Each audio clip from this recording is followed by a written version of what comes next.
If you're new here, welcome to the In Between podcast. If you've been here with us before, welcome back to the In Between podcast. I'm your host, Femi, and I am so happy to be back with you guys making this podcast episodes again and just talking with different people. I've been working, as you can see, we have a new setup, so we're going to be having in-person podcasts. We're going to be having video podcasts. We're going to be on Spotify, Apple Podcasts, and on YouTube. On this particular episode, I'm speaking with my man, Jeff Lubin. We're speaking about real estate. We're speaking about wholesaling. We're speaking about NFTs, crypto, the whole nine yard. And I really love this episode. I really love this episode. You guys are going to learn about the utility behind different cryptos before you invest so that you don't invest in like meme coins and think you're going to get a good return. My man broke down the wholesaling game, how he got started. A lot of gems are going to be uncovered in this particular podcast, and I'm just like so happy that we're back. Everything is raw and uncut. I'm still ramping up everything, getting systems, getting processes together just to make sure that this episodes come out every Friday by 6. So without me going into too much detail, you guys enjoy the podcast. Hey guys, welcome back to another episode of The In Between. I'm your host, Femi, and with me, I have my man, Jeff, over here. Jeff is active in the real estate space, does a lot of stuff that started to blow my mind. So I just decided to drag him on my podcast so that I can learn from you guys. Mostly, I can learn from him, and then you guys can also learn from the podcast too. So I'm not trying to be stingy with knowledge. I'm trying to share it out to you guys. So I'll let Sure. my guy Jeff introduce himself. Tell us a little bit about yourself, what you do, let the people know you. So my name is Jeff Lubin. I am in the real estate industry. I've been a wholesaler for about a year and a half now. Before I got into real estate, I was a football player. So I went to the University of Akron. I played football there. When I started learning about real estate, I want to say my junior year of college. Okay. I wanted to be a real estate agent when I first started out, but I was watching the show $1 Million Listings on HGTV and I seen these big commission fees, which is why I wanted to really, dive into that. But being in Ohio at the time, I was just looking around, doing some research and looking at some properties in the area. And these homes are going for 40,000, 50,000, and that's not really the same as like a $1.2 million house. Right. It really wasn't the way for me. And then I just was on YouTube just doing some research and I found Max Maxwell. And I watched his wholesaling videos and I was like, man, this is crazy, man. This is crazy. So then COVID happened and then we were home for a really long time. So I was just like, man, let me just try this wholesaling thing. So I started in March of 2020. I got my first deal within 2 weeks. Wow. I got my first deal in 2 weeks and I got a check of 39.50. Wow. And ever since I got that check, man, I knew that it was real. Yeah. I knew that it was real. So that's what really opened my eyes to real estate and just basically the wholesale industry in general. Now I'm more so focused on doing more flips and being a note investor. I think that's one of my biggest things is utilizing creative financing. Right. And I'm really attracted to being the bank on some of these Mm. homes. It's being a landlord is good, don't get me wrong, but I love the whole concept of just having cash flow without having to worry about tenants or anything like that. So that's pretty much my strategy now. Oh man, that's just crazy because I'll start that first because I was actually getting out of wholesaling during the pandemic. And it's crazy to hear that somebody was actually just getting into wholesale in the Yeah. pandemic. And for me, that time, I don't know what was going on, but I couldn't find any lead. And I now looking back, I'm just thinking about it as that was a way for me to push myself to try something else. Cause I'm thinking if I was wholesaling, I probably would have never started flipping by now. I'll still be Mhm. more focused on that because it's good money. And for you, you hopped in, took action, and within 2 weeks, you got a check for 39. That's crazy. See, so there's a lot of mixed audience for my Mhm. podcast. A lot of people don't really know much about real estate. I think we should first break down what really wholesaling is about. And even before we even do that, I want to hear a little bit of the experience before getting into real estate. You said you played football for a little bit. What made you like change out of football? Because coming here, I know a lot of people that get into football are usually like diehard fans and like usually want to do that for a long time. So what stopped you? Then what is wholesaling? And then we go back. Really got I started playing football around in like middle school Uh-huh. and I really started taking it seriously in high school. And I just honestly, I didn't do it because I loved it so much. I did it because I had a lot of doubters. So nobody really believed that I can play football or I can get a scholarship in football. So I really did it just to prove a point. Mm, That's really the only reason why I started playing football. And then it kind of got a little too, it was wearing down my body to where it was like, I don't really love it. So why am I even doing it? right.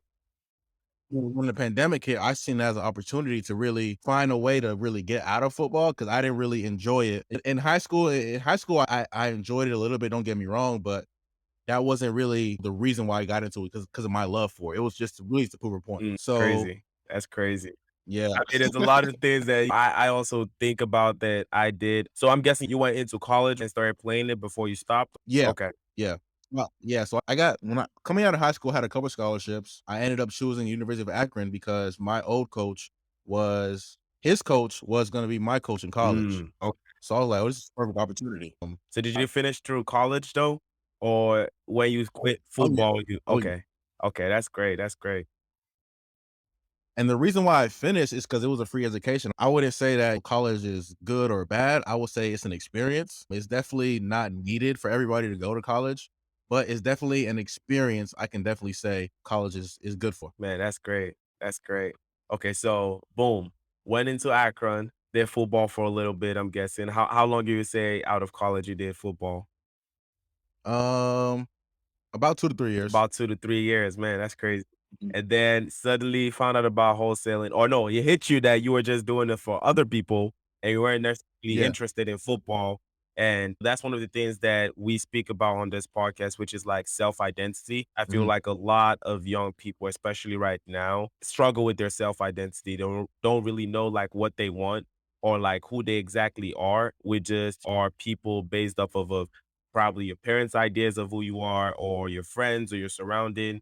And it's like until you really truly believe and know who you exactly are, you won't really necessarily step into your purpose. And everything can be going well for you, but there's still that unhappy feeling because you wouldn't be doing it if not for your family or Yeah. something like that. And for a lot of people, it takes a while to get out of that thinking and be like, you know what, I'm done doing things for other people. I'm about to do things for myself. So that's great. Yeah. And then so boom, wholesaling came across your desk or real estate. You said you wanted to be a real estate agent at first and you realized Mhm. really fast that that was a bad idea in Cleveland. It was an awful idea. It was an awful idea. And nothing against real estate agents, they're great Yeah, people. But let's say if I were a real estate agent, I wouldn't know what I know now, just basically all the different creative options that I know now right, as far as exit strategies. I wouldn't know that if I was a real estate agent because the real estate agents, they take the test, they read the book, and that's the way that they do business. right, So they're not really problem solvers in a sense. I focus my business on being a problem right. solver. So I'm really focused more on the seller and their needs. And I know that whatever problem that they have, I have a solution for it. That's great, man. Not many wholesalers I've realized now really describe themselves as problem solvers. I think a lot of people get into the game and the money hits their head too fast. They just see it as an opportunity to make quick money that they forget that the main Mhm. reason you're getting paid is to solve problems. If you're not solving problems, and the larger the amount of problems you're solving, usually equals the amount of money you probably can make off of that deal. It's not always the same. Sometimes 100. it's an easy slam dunk and the seller just wants what they want, but usually, if you're solving problem, the more you can. And again, when you think about the relationships and the networks you build off of solving those problems, it's it's really crazy. I'll let you describe to the audience what really wholesaling is and what your strategy around wholesaling is.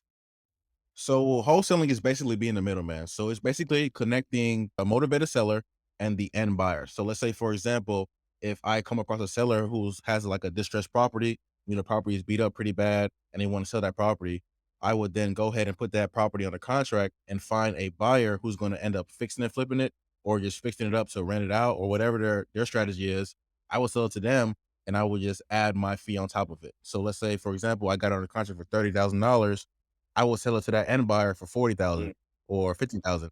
So now I'm making $10,000 just for connecting the How crazy was it when he hit you and you got that first check of 39,000 for just connecting the dots?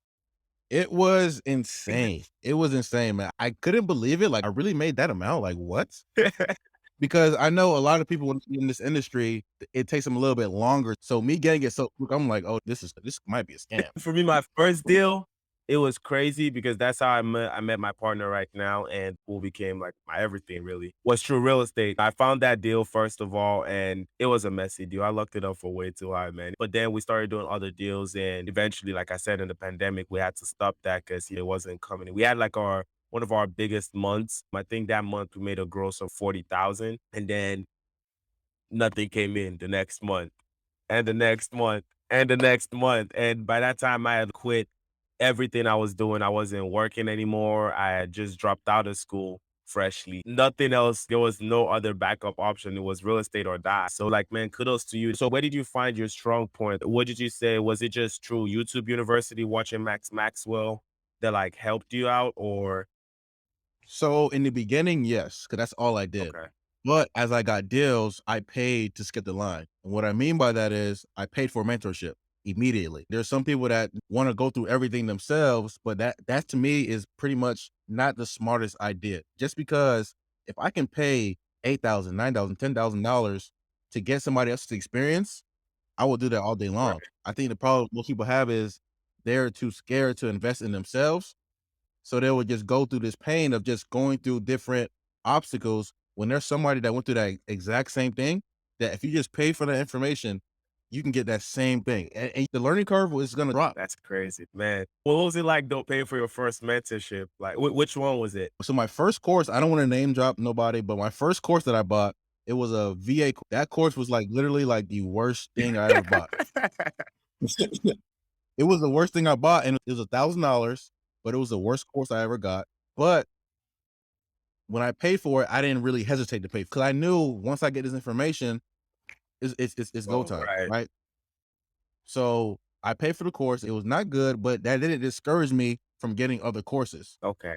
I Wow. think some problem people have is they get one bad course and say all courses are That bad. That's not yeah. true. The one you bought was just bad. That's Yeah. it. That's true. That's true. Okay, so first deal 2 weeks after you started in March. When was your second deal? My second deal happened, I believe, 3 weeks after that. Wow. So I got the 2 under contract kinda back to back, Okay. but it didn't close, in time to make it seem like I got my first 2 deals really quickly. Right. That second deal was actually a little harder because it was a tenant, not a tenant, but, like, it was a situation where the mom had her son living in the property, and she wanted to get it out of it because he wasn't paying rent. Okay. And so I think that was the first, thing that kinda got in my head as to solving problems, because not every property is gonna be vacant, Right. you know what I'm saying? Everybody can just walk the property, it's not gonna be like that. Sometimes you have to go through some obstacles to get that deal. So, I think that's the first deal that really opened my eyes to being more focused on the Right. relationships, because if you just have that communication with the sellers, man, you there's not gonna be no How did you pitch it to the seller? Because you were relatively new then. Like, how did you pitch it to the seller? Like, hey, I'm buying your property, but I'm technically not buying your property, and we need showings and all of that. Like, how was that? So I told them that I'm gonna give them 1 or 3 options. So I'm either gonna buy it to fix it up, buy it to rent it, or give it to somebody in my network so they can do it. Okay. So when you go across it like that, like in college, we get like stipend checks whenever you are on scholarship or whatever. You get like stipend checks every Yeah. month, but it's not enough to buy a property. It's like $1,100. I know I didn't have no money, so I know I couldn't buy it, but I know I had some relationships to where I can go find a buyer for it. And in the event that I locked it up too high or something like that, it's just a conversation you gotta have. I think the most important thing people need to start focusing on is relationships and solving problems. Those are the most 2 important Right. things. I agree with you, man. The whole business world, I feel, is just about solving problems. If you find a problem in your environment, within your friends, within your family, and you have the solution for it, you make money. And the higher the amount you start getting is when you become like the niche person or the only person with that solution. The higher you can request for your services. So for you, I'm sure the lady has probably been looking around for who can solve this problem for her, but had no way of going about it. And you stepped in, you showed up, you were confident with it, even if you were new and you knew you can buy Yeah. that property. You just went to her and like, hey, I'll either buy it or I'll pass it to someone within my network to buy it. Yeah, That exactly. And I think you said something powerful too, man, just having that mhm. confidence. And sometimes you gotta fake it till you make it. Yep. Like, when I was first cold calling, man, I was so scared right? When I did my first couple cold calls, I was scared, man. I don't even know what to say. What am I doing right now? I got cursed out a couple times, but then once you get cursed out about 2, 3 times, okay, they cursed me out. I still got my birthday. I didn't Right. die. Call somebody else. Man. When you start looking at why people haven't gotten their first deal, start asking the question of how many people have you called this week? Mm, Because this whole business is a numbers game. yeah.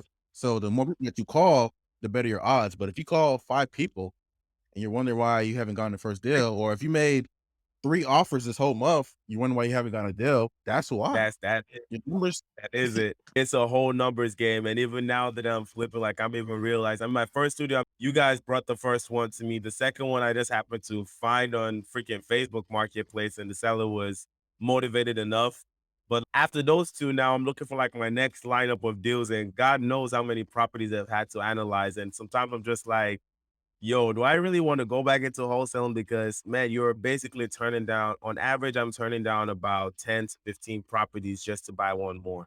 Like just locked up one today, Mm, and it's man, I've analyzed over 10 properties, gone for several showings just for me to be like, okay, this one makes some type of sense. And I'll go forward on it. And again, it comes back to relationships with you guys. I know if you guys send me a property, it's just a matter of if I have the capacity to buy it or not, because it's usually a good deal or it's very close to a number that I have to yeah. be at. For you, just starting out back then, how did you go about like finding buyers for it, for your deals? So finding buyers, I would just look up the like kind of recent sales in the area Mhm. and I would give them a call. I would also utilize Facebook Yeah. groups. I think Facebook groups is probably the biggest factor in my beginning Uh-huh. stages.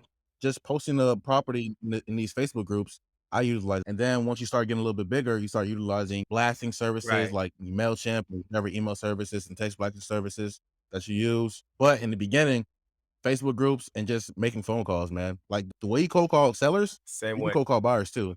Same way. You'll always be Same way. marketing, man. Always be marketing. Yeah. Every day of your life, you just Yeah. gotta be marketing, building that buyers list, and that's what I'm noticing now, trying to raise private money. And hey, by the way, guys, if you have money that's sitting on your account, you don't know what to do with it. I have people like this around me that pass me deals that I'm buying pennies on the dollar, and I am going to be able to leverage that money. How much is the bank gonna give you at most? 0.01 for the whole year. I'm able to give Yep. my investors up to 10% annually, some even 12%, depending on how large the deal is. And I just believe in everybody eats. My guy here gets his check as soon as he wholesales the deal to me. The title company makes Mhm. money. You as the lender, you make money. Why give the bank your money? Why let the bank make? This is exactly what the banks do when you're paying your mortgage. So you can become the bank for deals for Jeff too is also about to start flipping. So trust me, there are places to put your money. It's just about what you know. So man, that's just Facts. crazy. That's just crazy. I'm just so happy for your growth. So wait, first of all, in the Facebook group, and this is for other wholesalers out there, how were you able to differentiate between other people that are like trying to wholesale your deals or start forming daisy chains versus people that are actual buyers? In the beginning, I wasn't. I would just anybody who messaged me like, "Yo, here it is. Do what you gotta do." But then you start learning about just having that conversation with them, and I think with some of these buyers, you can really just have a conversation with them, just really find out if they're a wholesaler or not. You can also ask for, like, proof of funds. So there's a lot of different things that you can do to, figure out if a buyer is a real buyer or kind of daisy chaining it. Right. I think all real not real, all, like, top buyers have their criteria. Mm, So there's people that say, "Send me anything," and that's a red flag when you're looking for top buyers, definitely. just because when people are flipping or doing rental properties at a high scale, they have a criteria, they have a buy box. So the ones who don't have that is gonna be a red flag. Don't get me wrong, there are buyers who just say, "Send me anything," Right. but the ones who are the top buyers have a criteria. Like, "Okay, I'm buying 2-bedroom or 3-bedroom, 1 bath, 3-bedroom, 2 bath. It gotta be over 1,200 square feet." Like, they know What they want. exactly what they. Definitely. Yeah, man. I'm so happy you mentioned that because I knew that as a wholesaler, but like, I didn't even realize how important it is until I started buying now. And before I was analyzing everything and I was trying to think of ways to make every deal work until I had a Mhm. discussion with one of my friends out in PA and he just discussed to me because usually with me, when you mention risk, I have a high risk tolerance. So when you mention Yeah, me too. risk, I'm like, even more reason why I should do it. And he was Yeah, like, no, but think about it this way. It is the opportunity cost. If you're looking at everything, think about it. The energy you're spending in something else that won't work, you're losing away from multiple deals that could probably work. And at that moment, I had to just sit down and identify my buying box because I was like, if people are going to take me serious in this market, I have to know what I want. And I have to be Mhm. able to quickly tell people and not let people in my inbox, hey, are you still interested? Are you still interested? I want to be able to, as soon as you send it to me, I just know, hey, it's not going to work for me, or hey, it will work for me. Let me do some more digging. So Exactly. I started defining it. I started seeing what works and what can probably get a higher ARV. If they Mhm. don't know, ARV is like your after repair value. That's after you buy the property distressed, once you put some money to fix it up, what's the property going to be worth? And I noticed I can't deal with two bed, one baths. I can't deal with properties that are under 900 square feet. Most, this one for like probably, this will be Yeah. under 100,000 most of the time, except you find one in a very good area. And I don't want to be dependent on that. So started Yeah. breaking it out. But as good as you define knowing what you want. And I'll just say that that just comes with life in general. When you start being very specific with your goals and with your decision making process, life becomes very effortless for you. Like if you start knowing, like, you know what, today, this week, I want to do this, that, and the third, you already know that anything else outside of those three things, you are not going to achieve your goal for the week. It's as simple Yeah. as that. It becomes black and white decisions. Like, hey, is this action I'm about to do right now going to put me in line for this goal that I want to have at the end of the week? If it's not, Mhm. just don't do it. Just don't do it. Truth. That that The truth, that's man. just so, I mean, now I see you a lot. You post about crypto, you post about NFTs, and I used to watch Gary Vee. That guy to me is just a legend because he was even the one speaking about TikTok, and way before TikTok was what TikTok is, and TikTok blew up and everything. I was like, man, I have to just listen to this guy. Like, literally, like, this is somebody on YouTube that's just giving game and just sharing knowledge of what he sees and his experience in life. And he started Mhm. mentioning NFTs, and I started doing a little bit of digging here and there. I never really got hip to it, but I see you post about it a lot, and it seems like you have just an insane knowledge about this thing. So what got Yeah. you interested into NFTs? You're even also dropping a course very soon. So I'm dropping a deep course. Yep. man, so just blow my mind. I want you to give us a big nutshell summary of the whole space, and then I'll start asking questions. Okay. With me, I really like DeFi, which stands for decentralized finance. I like it a lot because it cuts out the middleman. And when I say the middleman, I bank. Oh, So with traditional banks, when you want to get a loan, you have to go through this approval yep. process, and that approval process is basically dictated by a person. It's not really like a system that they use where it's okay. If you have this credit score, if you have this amount of money as far as income, then you get approved. It's like it's currently okay. If you got this credit score, if your skin color, if you got this, that, and that, Mhm. then you can get approved. I don't like that. I don't like asking permission for anything. I think I'm a little bit of a rebel, but that's Same, okay. same here. I understand, man. Yeah, but that's why I really became attracted to DeFi and decentralized finance because everything is permissionless. Mm, So I would consider myself a decentralized maxi, which basically means I and anything I do, I want it to be decentralized. mm, So DeFi is basically something that gives you the opportunity to use these protocols and start using your money as collateral. So now I can borrow against my own crypto. So let's say, for example, if I had a certain amount of Ethereum or a certain amount of Bitcoin, I can then leverage my assets to go do other things. mm. So the same way you can do it for like whole life insurance policies, Right. the same way you can do it for private lenders, I can be my own private lender. So let's say, for example, if I wanted to let's say, for example, if I wanted to just hold my money in a stable coin, which is basically something that is paid to the US dollar. So let's say USDC, for example, if I wanted to just use that as like a bank account, Yeah. I can get better interest rates than I can from the bank. Because with the bank, they're going to take my money, they're going to lend it to somebody else. Right. But with DeFi, I'm going to deposit my money and I can lend it to myself or I can lend it out to others and make that interest. So now I'm making what the bank makes and I'm making way better APR rates than the bank can ever offer because the bank's giving out what, like you said earlier, 0.01, Yeah. That's crazy. right? They're giving out 0.01. That's It's just like insane. that's crazy. So when you start understanding what DeFi actually means, and DeFi is not really something that's really like mainstream right now. Right. I think NFTs are the ones that's really mainstream. But if you look at the data, NFTs being so mainstream and being everywhere, NFTs only made up 1.3% of the crypto market cap in general. Man, that's crazy. And you've seen how much buzz it had, you've seen Right. how much people were talking. It only made a 1.3%. Wow. That's crazy, right? That is crazy. To me, I just think if I was to arrange it in order, it would be like crypto, the whole crypto space, NFTs, probably the meta space, the metaverse and everything. Before I Metaverse. would even think about decentralized finance and like Yeah. what that is about. I never really got into it. I don't even know anything about it. That's crazy because I always just saw everything as like one and the same. I know crypto, we got cryptocurrencies and tokens and all of Mhm. that. And then in the NFT space, we have tokenized like digital art, digital music, digital everything that you can basically transform from the real world into the meta world, I guess. You see, I'm sorry to even confuse myself. So how would you differentiate each of those different spaces and like what they're about? So there's a couple different. There's it's coming out. There's new things pretty much every day. Like in the crypto space, there's like new things always coming out because it's a new industry. Okay. So there's like things like GameFi, there's DeFi, there's the Metaverse, there's NFTs. So there's just a lot of different lucrative opportunities. What happened when the internet first came out, and that's why I think a lot of people are like scared of it Mhm. because they don't understand it right away. Mm. And that's not how you get ahead of the game. So you got to take some time to really understand it. And that's what I did. So when you start talking about NFTs, people look at NFTs as like just a little JPEG that you just copy and Right. paste it, and then it's yours. It's my NFT now because I copied and pasted it. Right. That's not what it is. There's a lot of NFTs out here that people don't even know about that produce coins. So I got a couple NFTs right now that produce actual money. So their whole utility for the NFT is to produce certain tokens. Mm. So people don't even know about that. So I there's get it. yeah. So there's like blue chip NFTs, the Bored Ape Yacht Clubs or Okay. the Crypto Punk, Yeah, stuff those like that. ones.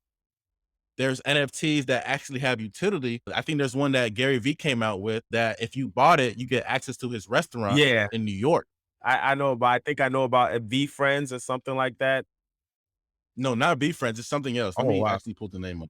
I didn't even know he had developed something else. And that's the thing about this crypto space. I will say though, a lot of people, especially myself sometimes too, I look at it as this is like the .com bubble, and I feel like a lot of things are coming out all at once. And a lot of people, this is the thing though. This is where I'm different from people. I know the space is here to stay. A lot of people think, oh yeah, Yeah. it's a .com bubble. A lot of people are gonna waste your money. No, billionaires, if not trillionaires, are going to be made from this space for the next generation. It's just a matter of Mhm. you have to do your own research and find out which ones are the apples of this community, which ones are the Microsoft, which ones are the ones that are going to last through this whole bubble stage and actually remain. There is a lot of useless NFTs. Trust me. There's a lot of A lot of them. processes. There's a lot of useless things that you can make a quick money on, but they're only trendy right now. They have no utility behind them. And I'm glad you mentioned the utility behind some of these tokens, the ones that can create tokens for you that can actually be actual money that you can spend in the real world. And that there are some that get you, like the one that you mentioned about Gary Vee, and I'm sure a lot of other celebrities are starting to create that give you access to probably their music, their events, Yep. and things like that. Those are things that could probably stay longer. If you're the one in your bedroom, you just took a picture of something and threw it on and sold it on the crypto market, and you feel, oh, now you're running an empire that's you're probably not gonna last past the next one. The key for these NFTs is the ones that actually have utility. That's gonna be the kind of gonna separate the real from the Yeah, if they don't give you access to anything, then it's really not no point for you to buy it. right. The one I was mentioning earlier is called Fly Fish. So if you have this NFT, you get access to his restaurant, and they're gonna be coming out with more restaurants. I forgot what he said. I think he said they wanted to release one in Miami, New York, London. So a lot of like big name cities they want to release in. So I think once you start focusing on utility and buying NFTs that actually have that utility behind it, then you're gonna last when this bubble bursts. Because it's gonna burst. Don't get me wrong, it's gonna It burst. is. It is. You don't you don't want to be part of that You bubble. don't want to. You don't want You don't want to be part of that bubble. you want to find somewhere that at least like it's very volatile. It's a very volatile industry. One day you could buy it for $200 and the next day for 20,000. That is fine, but Mhm. you also don't want to be there when you buy it for 20,000 and now the next day it's worth $20. You don't want to be. Like, and right now. Yup, that's a That's what's lot right of now. people right now, man. There's a lot of people, they start getting hip. Oh my God, this crypto punk sold for this. Let me start my own project. You put it out there and it turns to nothing. You want to do your research like my man here is explaining to us. So for somebody like me and the other people that are not even interested in the investing world, but don't want the fear of missing out. They don't want to miss out on if this becomes Mhm. something solid. What would you say is a very good strategy to get involved in the whole crypto, metaverse, DeFi, NFT space? What would you So recommend? I would recommend, honestly, one, I would recommend actually reading the Bitcoin white papers because that's the first white paper that ever came out. I would actually read it. And then I would start listening to podcasts and YouTube videos that kind of explain it in depth. There's a lot of good YouTube videos out there that can kind Which of one go do from you beginner level. recommend for us? So there's one called Whiteboard Crypto, I believe, that is really good. Okay.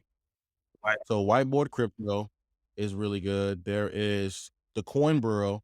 He's really good as well. They make it real nice and simple. Okay. It's really animated, so like you can follow along with what they're doing, and they explain it in such a way that is that a 5-year-old can understand Mm, it. And if you don't understand it the first time, don't get discouraged. Just watch it again. good.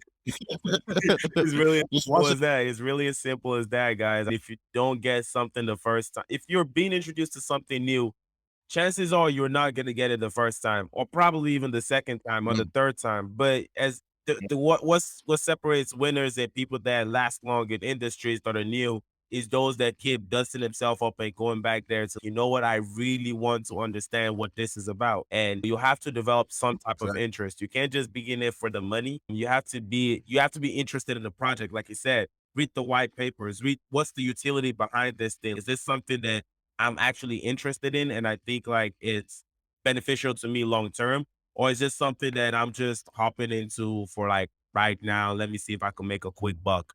You won't.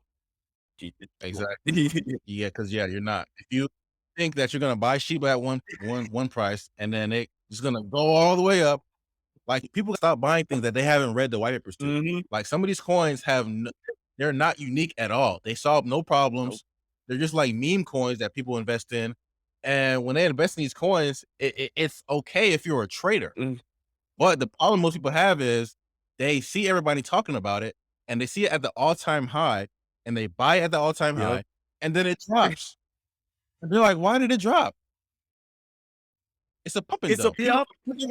People And then already made their money. They already cashed out and they're done. It's on to the next project. And that's some people's life though. I follow some people on Instagram or on TikTok. I won't say follow them, but they come up on my posts. I see that's how they make money. They follow through all of this Mhm. pump and dumps. They get in those group early and they actually buy it at the beginning too and cash out when it's time to cash out. If you Yeah, like to be about that and you want to go through it that way, you can. You just have to do your digging, find out when this meme tokens are coming out, buying early. You never, even in the real estate industry, that's all we're doing. We're buying low and we're selling high. That's the so and just go for it all in or for sure. don't go in at all. I would say don't be a trader, be an investor. So actually research these tokens that you're investing in Yep. and plan to hold it long term. Yep.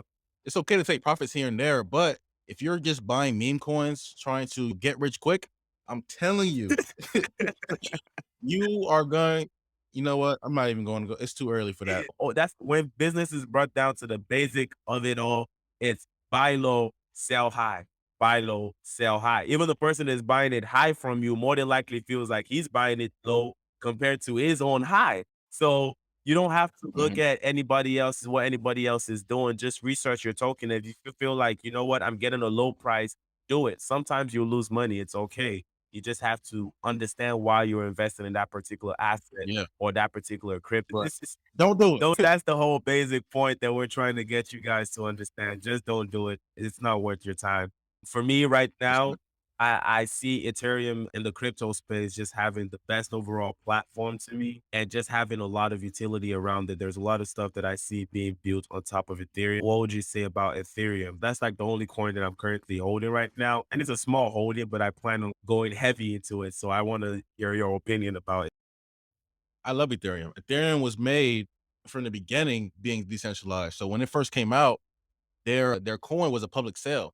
So anybody could some of these coins that can't say the same about some of these other coins. I don't want to mention all the coins because but you can't say the same about some of these other coins. Some of these other coins, they when they first released, the VC funds got first dibs. Hmm.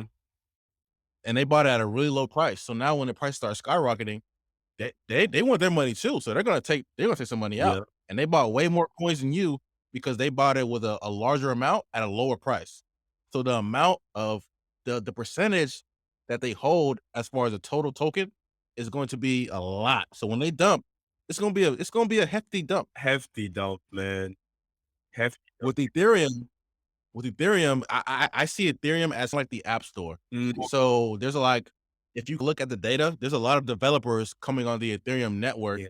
developing new dApps, which is basically decentralized apps. Okay. So I want to go where developers are. Mm, So when you start looking at, where the developers are going, because we still haven't really onboarded a lot of developers yet, yeah. but it's growing continuously. So you start looking at the developers, they're gonna be basically, I see them as like the new lawyers in a sense, because they're building out these smart contracts, Yeah. and it's basically in that space, code is law. So they're basically making the new rules. They're creating these contracts, and it's not whether or not you're black or you're white or Yeah. whatever. It's code. It's just code, man. Code. It's just code. It doesn't care about your computer. It doesn't care about your skin color. It doesn't care about how much you're worth or how much you're not worth. It's just whatever is coded into that contract becomes law. Man, how would you Mhm. tie it all in together with what's your plan with you got the real estate on one hand and you've got your crypto on one hand and like decentralized finance, everything that you got going on. I know you and your partner are also dropping a course about VA mastery and like for people to train their VA, their virtual assistants for real estate wholesaling. You guys got a lot on your plate. Like Mhm. what I want to A get it lot going on right now. behind your head. What's the master plan behind everything in your head? What's the decade timeline? What does that look like for you? So, honestly, the way I plan on integrating the two or just seeing what I can do, I want to build like a crypto gaming center. Like I said earlier, GameFi is something that's really going to be, in my opinion, one of the biggest things out, Definitely. because if people can play a game and earn real money for it, It's crazy. it's going to be game That's changers. crazy. So with me, I'm investing in NFTs that have to do with GameFi. So NFTs that are play to earn is something that I really like, because now as an investor, I can buy these NFTs and then either delegate to somebody else who can actually play the game, Mm, and I make a percentage of what they make. mm, So I have an NFT right now. It's a metaverse casino and it's poker.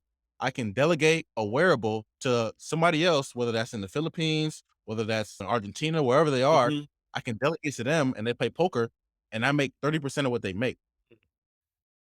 So now you talk about passive. I'm not doing anything. I don't even know how to play poker. Really? That's what I'm about to ask now. Like, I don't even know how to play poker, but I would love to. You mentioned some words there that just flew directly over my head. So you mentioned the decentralized games and everything. I did see a little bit about that. I saw about a couple games that allow you to play and they have their own tokens which can be exchanged for actual real money. So like how does that whole space work? If people that are interested or know how to play poker for themselves or some of these games, like what sites do you have to go to? What do you have to do to play to buy these NFTs? Because I never thought games are now NFTs too. I just thought maybe that there's a platform that you just visit and you pay to play or something like that. So like how does that So with the one I mentioned earlier, it's called Decentral Games. So basically, you buy an NFT, and that NFT gives you access to the metaverse casino. So when you jump inside Decentraland, which is a metaverse, you get to then play poker if you are wearing that wearable. So if you're not wearing it,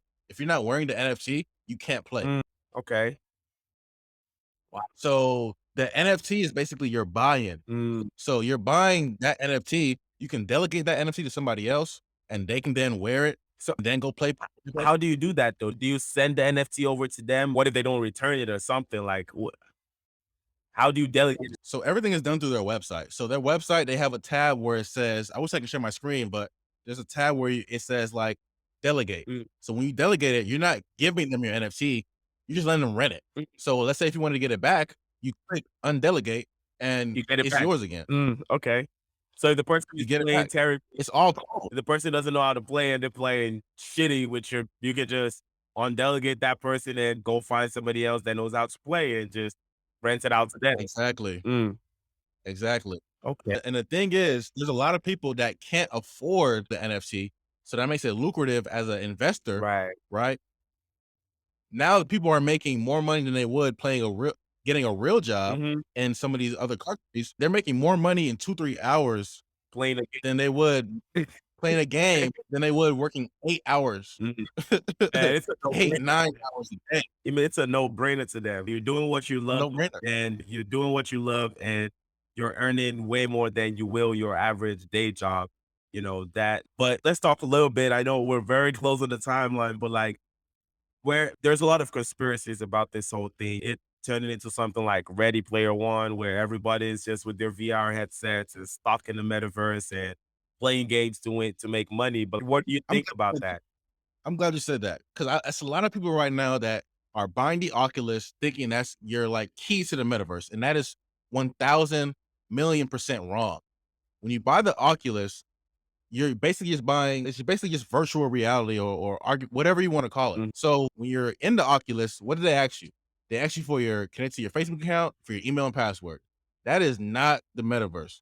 You can't sell something in the Oculus anywhere. So, when you wanna buy something, you have to use their Oculus credits. That is not so the metaverse is more about property rights than anything. mm, So if I wanted to sell all of my Oculus credits right now for USDC or any other currency, I cannot. mm, okay, So the difference between that and something like Decentraland, let's say for example, I got some land in Decentraland and I said, man, I want to jump into something else. I can literally sell it and just jump into something else. mm, That's pretty much the difference. And the Oculus, you're basically in Oculus land, right? mm. You're no, because Oculus Ben came out. Oculus Yeah, was out they've for a always very been long time. they've been a long time platform. I just never They've been a long understood, time. like, why how people actually, people that use the Oculus stuff, they're in a different complete that's a completely different thing. That's just VR that Oculus created for people with their Yes. platform. So you can't necessarily use the Oculus to go into Decentraland and check around or No, anything. That's completely different. completely different. They don't have that. They don't have that available yet. I don't think Oculus will. Why would they do it? All these companies, their biggest revenue stream is selling things inside their platform. Right. So why would they allow me to sell something and leave them? Right. That's true though. That's true. I never thought about it that way. That's the same thing like Fortnite. Let's say, for example, let's say Fortnite was decentralized, right? Or let's say Fortnite was the metaverse. If I were to buy a skin and I say, man, I don't want to play Fortnite anymore. I want to go to Call of Duty. I can't take my skin over to Call of Mhm. Duty. It's all in Fortnite land. Mm, I see. It's all in Do Fortnite you land. think there would ever be a merge of all these worlds where it's just like the metaverse and it's like just one place and everybody just builds on that particular space to where you can wear all this regular tech, all these VR headsets and just go to one place, but has just like how we all have Earth. And we're just gonna have, do you think it's ever gonna turn into that kind of situation or you think, nah? I don't think it will all merge into one. I think there will be a lot of interconnectivity as far as with different metaverses. So let's say, for example, if I'm now in Decentraland, I can then go to Sandbox or I can sell some things in Sandbox and go back to Decentraland. So I think all of the true metaverses are going to be able to connect with each other, but I don't think they're all going to be just one basically. I don't think that will Mm. happen. I don't think that will ever happen. Okay, that's gonna be so crazy to see how it evolves over the years. Like, I've Yeah. been trying to imagine something where maybe people are like, "Oh, you're from Sandbox, you're not cool." We're the Centerland type of people, you know what I'm saying?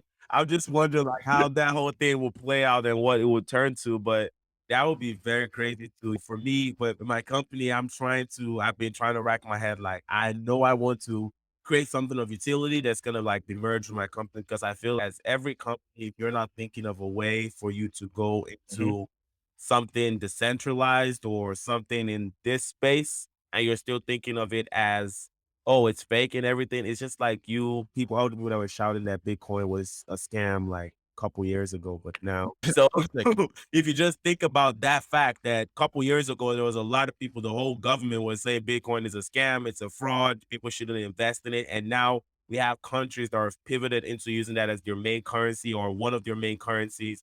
We have treasuries being built on top of, there's a lot going on in this space. And if you're not trying to pivot your business in some type of way into that, I don't know, we're probably going to leave you behind, man. Sure. I plan on being very revolutionary when it comes to merging cryptocurrency and the real world. So what my course is going to be is it's going to allow you to pay in cryptocurrency. That's where I'm going with this. And I just want to leave. I know people say that Bitcoin's at this price, we're too late. Guys, we are super early. Super. Metamask is a wallet that is on the Ethereum network, but you can use it with other blockchains. Mhm. I want to give you guys some stats quick. Metamask monthly users is currently at 21 million, right? Mm. That's 0.07% of Facebook active users. That's crazy. 0.0%. That's so early, man.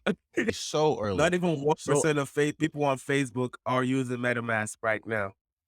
not even 1%. And if you want to look at this data, I believe I got it from Mazari.io. Mm. If you want to look at some of this data, it's here, Mm. right? If you look at it, everybody that's in crypto right now is a retail buyer. It's just guys like me and you, right? Right. There is no institutions buying in this asset yet. We haven't seen institutions yet. We haven't seen what that. So when institutions really start buying into this, it's going to skyrocket. Skyrim. The current market cap right now for cryptocurrency as a whole is $2.14 trillion. Retail buyers, That's crazy, man. no institutions. So what institutions, man, we're looking at that's why I said like this space, I feel like will be the one to bring out the first trillionaires, the first set of trillionaires, and really pivot a lot of companies from like just billion-dollar companies into trillion-dollar companies. I really see that being like the norm. Now we have a few like Apple and I guess Amazon too. Tap $1 trillion in valuation, but I really see a bunch of new companies just come out and like really go there. Even the founder of Ethereum, I don't know how much that guy is old Ethereum, but God, I can imagine once. So he doesn't even own a large percentage of Ethereum. That's crazy. That's how decentralized it is. That's crazy. There's some coins out there that the founder owns 51% of Mhm. the token. That makes no sense. That makes no That's That's not decentralized. If at any point he wants to sell, we're all we're all gonna be fucked. left holding the bags. We're all messed up at that point, man. That's crazy. That's crazy. I never thought about it that way. Man, you've shared a lot of gems for people here on this podcast, man. To tie it all in, like, what would you have told yourself? I know this is like one of those cheesy questions we hear on every podcast, but like looking at yourself, like what you started, you're like 1 year into the game of wholesaling, I'm guessing. One and One a and a half half year, is around one and a yeah. half year, not even 2 years now. And a lot of people say a lot of new businesses fail in the first year or something like that. For you now, like your mindset now, and I see a stack of books behind you. For you right now, compared to like where you were like 2 years ago or anything, what would you say? What would you say changed? What was that in between process like for you? You have yourself that time as a football player, University of Akron, trying to prove everybody wrong, and now you have yourself now, Jeff Lubin. You have a real estate company. You have coachings. You're heavily into crypto, the metaverse, and everything, decentralized finance. Like, what changed? What pivoted for you? Honestly, man, it's gonna sound cheesy, but it's just mindset. That's really all it is. It's all a mindset. When you stop looking at certain things as a cost and more as an investment, Mm. your mindset is gonna shift. When you start thinking things in abundance, your mindset is gonna shift. If you're thinking if you have like a scarcity mindset, you're not gonna really get too many opportunities thrown your way because you think, okay, this is just gonna happen one time. Right. No, this is gonna happen a million times for me. Maybe for you, it's gonna happen like that. No, no, Right. that's not it. That's not how I do things, man. I like to do things in abundance, man. I like to be consistent. That's a big problem that I had when I first started out. Is not when I first started out, but in just doing things, you got to just be consistent. And it's gonna be when you're changing and you're changing, it's gonna be a different environment. It's gonna touch into your comfort level, and it's gonna change. But you got to move past that. You got to drill that. That's great.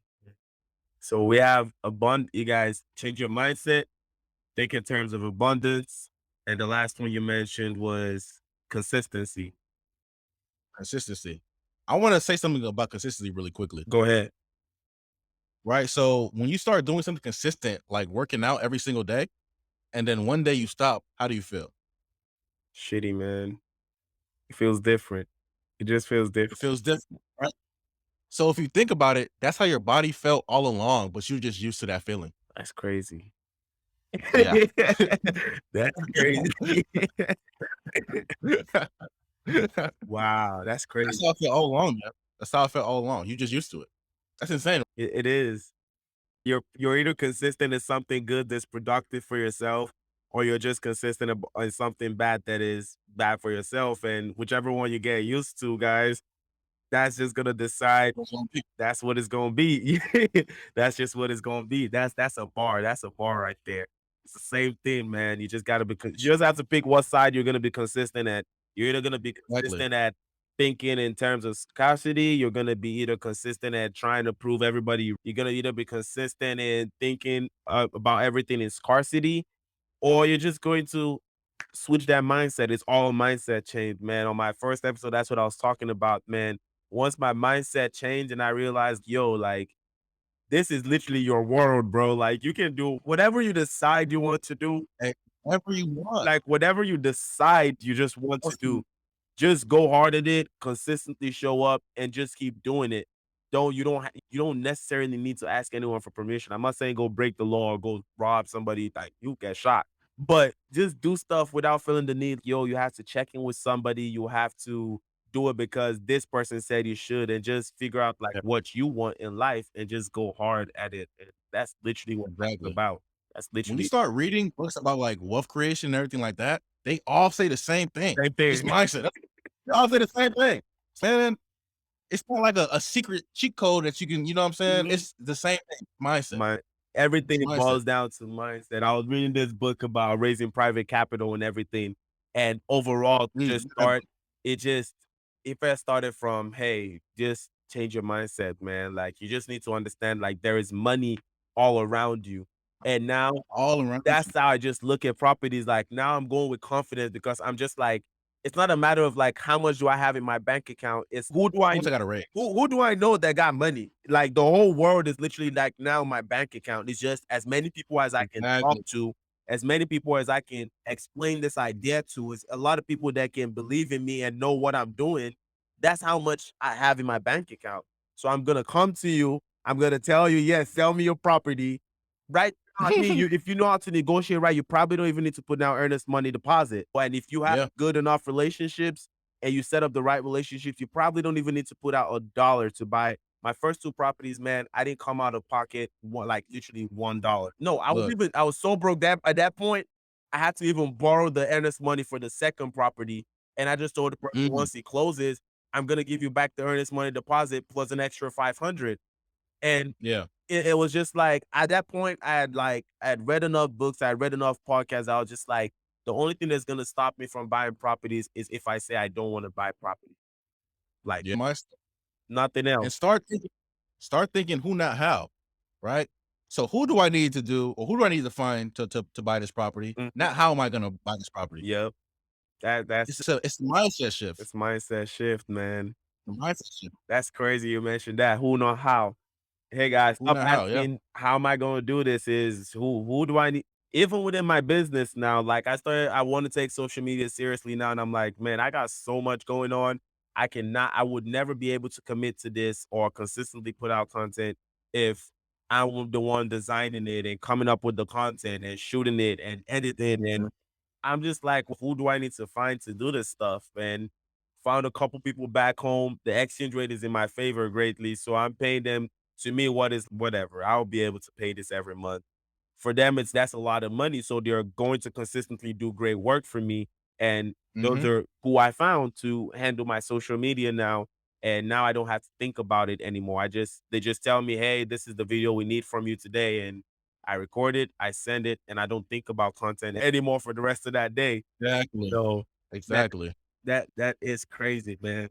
I'll say for us now, I'll say just summarize everything up for us. Everything that you feel like the people out there should know. If you're not involved in real estate, what do you feel like they should know about real estate? If they're not involved in crypto, what do you feel like they should know about? And then just some mindset plays for people out there that are trying to start their own businesses.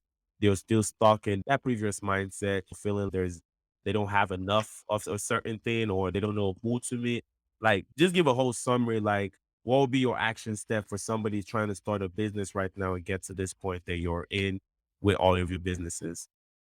As far as real estate, I would say pick your niche. I think the problem with real estate is one of the problems I have with real estate is that there's so many ways to make money, and that's a So good many problem to have. ways. But it's a good problem to have, but it can also hinder you from taking action because now you're thinking, okay, I can do this, then I can do that.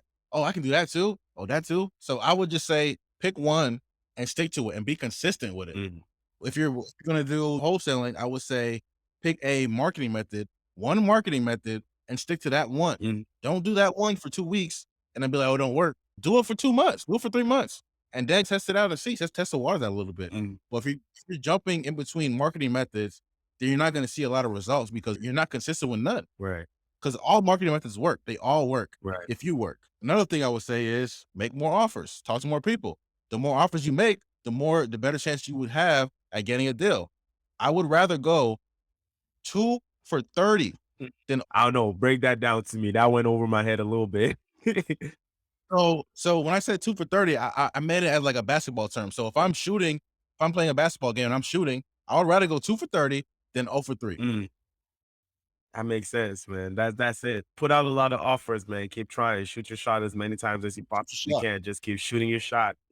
Keep shooting. Some will go in. Like I said, 2 is better you get 2 out of 30 shots that you Yeah. shoot than to get 0 out of only 3 shots. You at the end of the day, you're Mhm. still lost. It doesn't matter about how many less shots you shot. So now moving into the crypto space, what would you say is your advice for people just stepping into that? I would say do your due diligence, do research. Do not buy a coin because a celebrity posted about it. You do that, you might as well just give me your money. Right. You might as well just give it to me. I'll better with it, Yeah, man. Split right? it. So don't buy coin. If you see an influencer start talking about a certain coin, saying, "Hey guys, this is gonna 10x, this is gonna 100x," that's a red flag. Just run. Just run. If you start looking at different coins and different tokens, and you're reading the white papers, and they don't even have none, that's a red Red flag. flag. It's a red. There's so many red flags in the crypto space that a lot of new people don't understand because they just want to get rich. When you start looking at these crypto influencers, they're gonna tell you, "I believe in this coin. I buy this coin." They don't. They probably never bought They it. never bought it, man. They got given by the founders of those tokens so that they can exit Exactly. too. Whenever they're done pumping, they're all gonna exit, and guess who's gonna be with the loss? You. You you are gonna be left with that bag to hold, and then you're gonna be crying talking about crypto doesn't work. No, you just try to get rich quick, Rich. and it didn't work out for you. Crypto's working for me though. I trust me. I see, man. I see, man. And you're doing great things over there, man. I can't wait for you to drop that call. So for the people listening to you, man, you've summarized some great points. You've let them keep shooting your shot, guys. Pick a niche, shoot your shot, be consistent at one particular marketing method. Or that's even just be consistent as something in your life. You just pick one thing that you're gonna dedicate the next year to before you even I have this thing I heard, I forgot the person I heard it from, but it's the law of 100, and it simply states like just do something 100 times. Before you even check to see if you're progressing or if you're declining or whatever, before you even weigh yourself, do it 100 times. If you're posting content I once a like that. week, post it. Do 100 weeks is practically almost 2 years. There is nothing you're gonna do for 2 years that you're not gonna get good at, that you're not gonna build some type of liking to. So just do it. I've said it a lot of times in my other episodes. Just do stuff. Just take that as law. That's my own nugget that I'm passing back to you guys. Just do stuff 100 times I first. like that a lot. Yeah, and if it doesn't work at 100 times, man, nobody's gonna judge you. Just be like, you know what? I've tried. I've put in my reps. It just doesn't work out for me. Find something else. Nobody's gonna stop you. Trust me. I got something that I've been following for a little bit, and then it's basically so I got a calendar, a whiteboard, and on the whiteboard it says start a chain and don't break it. So every single day I have something on this board that I need to get accomplished. It's gonna be the same thing every day. So right now I got on my board 3 videos a day. So I need to record, edit 3 videos a day. So I'm starting a chain now, and every day I put a check mark on the board. I do not want to break that chain. Why do I want to break it? Because I can see it. It's right there in Right front of there my on the face. So you board. can it's right there on the board. So I can do a check mark, I can do a initial, whatever you got to do, start that chain and don't break it. And then do that for 90 days. Do that for 100 days, like he said, and start seeing the results. But if you do it for 2 weeks and then stop, and then jump back in it for 5 days and then stop, then jump back in it for 3 days and say, you're the reason You're why. the reason why, man. You're the reason why. You're the reason why. You're the reason why. And it's not only for you to just do that thing, like also read between the data. I think for most Mhm. investors and for most people, if you're investing in this thing, you have to love the data, man. You have to, you just have to. That's the only thing that tells you because now you're working for yourself. There's no boss to tell you, hey, you're doing this Mhm. thing wrong. You're working for yourself. So you gotta be very like your data is your boss. It tells you literally what you're doing wrong and what you're doing. And once you're able to read and Exactly. understand your data, or even if you can't, hire somebody that knows how to read data for you. Because that's the only thing that's Mhm. gonna tell you like what you're doing wrong and what you're doing right. And once you start understanding and knowing what you're doing wrong and what you're doing right, during those, even if you're being consistent and you're doing it every day, you know where to apply more energy to and where not to waste your energy at. So Mhm.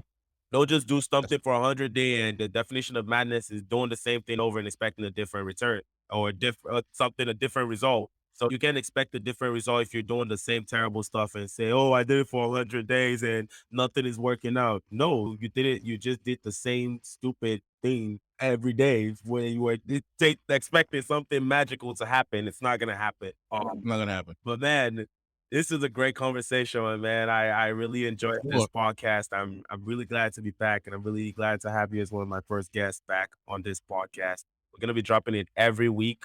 I have the video now, so we're also gonna post it on YouTube. Find us on Spotify. Find us on Apple Podcasts, many other platforms that I don't really care. I think those are the main three that anybody listens to podcasts on. So you can find us everywhere. The in between. Follow me on IG, Femi.Daniel underscore. We're about to do big space. About to work with my man Jeff serving me some Sure, man. leads. And Jeff, man, where do Sure. the people find you? Tell us everything that you got going on. How can they find your courses, or find your page, your company, everything? So on Twitter, I'm not on Twitter, but on Instagram and TikTok, it's at official Jeff Lubin.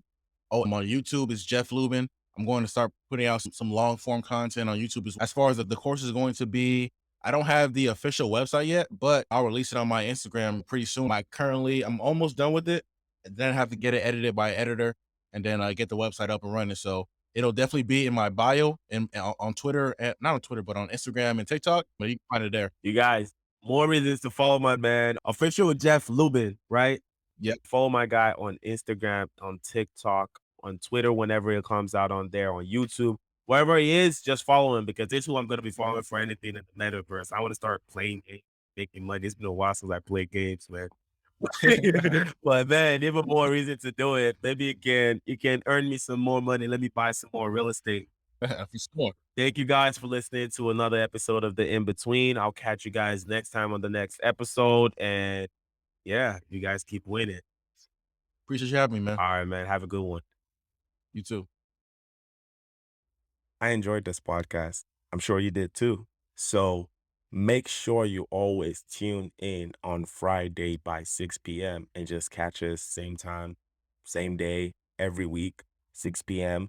Catch us sharing gems. Today went over mindset, went over NFTs, DeFi, real estate, wholesaling. Like we went over the basics of everything. And as we keep going, there are going to be more guests spitting more gems. I like the way I rhymed there. But also follow us. Our social media tags are going to be in the description. Leave a comment, share this with your friends, share this with your family. Just keep supporting the movement. I'm trying to make sure this podcast gets 1,000 downloads this year. So you guys going to help me get there. Hope you guys will. Definitely want to bring you guys on this journey with me. I'm going to be spitting more gems about my personal investments, everything else that I'm doing. And I think like you guys are gonna enjoy this. Everything is ramped up. We'll have more shows with friends, family, anybody really. But yeah, I feel like you guys are gonna enjoy this podcast. And like I said, thank you again for listening, and I'll catch you guys on the next one.